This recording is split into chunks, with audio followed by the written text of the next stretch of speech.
राज्यभर गाजलेल्या TET paper फुटी प्रकरणाचा तपासाला पुन्हा वेग आलेला दिसतोय। तर या प्रकरणातील 14 आरोपींना भिवंडी अतिरिक्त सत्र व दिवाणी न्यायालयात हजर करण्यात आलेले दिसत आहे। न्यायालयीन कोठडीत असलेल्या 12 आरोपींची मुख्य आरोपी सोबत संयुक्त चौकशी करण्यासाठी पोलिसांनी अर्ज केलेला होता। त्यानंतर न्यायालयाने संबंधित आरोपींना पुन्हा पोलीस कोठडी सुनावलेली होती। गुरुवारी न्यायाधीश एस घोडके यांच्या न्यायालयीन कोठडीत 12 आणि पोलीस कोठडीत 2 अशा एकूण 14 आरोपींची सुनावणी प्रक्रिया पार पडली। टीईटी जी पेपर होणार होते महाराष्ट्रामध्ये, सर्वोच्च न्यायालयाचे निर्देश होते की ऑगस्ट शेवटच्या आठवड्यापर्यंत टीईटीची परीक्षा व्हायला पाहिजे आणि त्या दृष्टीने महाराष्ट्र सरकारने उचित पावलं उचलून टीईटी परीक्षा संपूर्ण महाराष्ट्रभर टीचर्स लोकांचे ॲप्लिकेशन्स फॉर्म घेऊन परीक्षा होणार होती।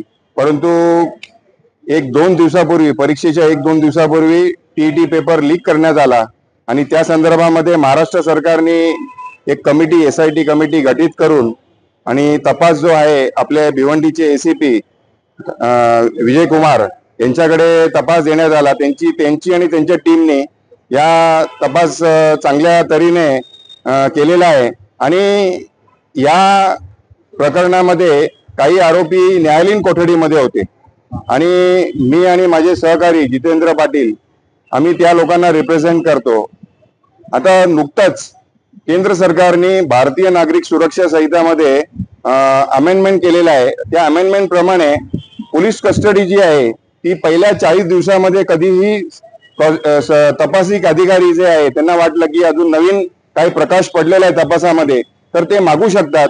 तर या भारतीय नागरिक सुरक्षा संहिता अधिनियमाने कलम 187 प्रमाणे तपासिक अधिकारी यांनी जे ज्युडिशियल कस्टडीमध्ये होते, न्यायालयीन कोठडीमध्ये होते, त्यांचा पोलीस कस्टडी मागितला। कारण की मुख्य आरोपी जे आहेत बिजेंदर गुप्ता व इतर एक आरोपी त्यांचा आजपर्यंत पोलीस कोठडी होती आणि एक सोनू कुमार म्हणून जो आरोपी आहे त्यांची पोलीस कस्टडी जी आहे ती 2 तारखेपर्यंत होती। त्यामुळे आम्ही आरोपी होण्याच्या नात्याने शेवटी जर बघितलं तर तपास जी यंत्रणा आहे, तपास करणं हे सत्य शोधण्याचं काम आहे। कुठलं पण तपास यंत्रणा आरोपीवर हा आरोपी आहे, हा गुन्हेगार आहे असं तपास करत नाही। तपासाचं काम सत्य शोधणे आहे।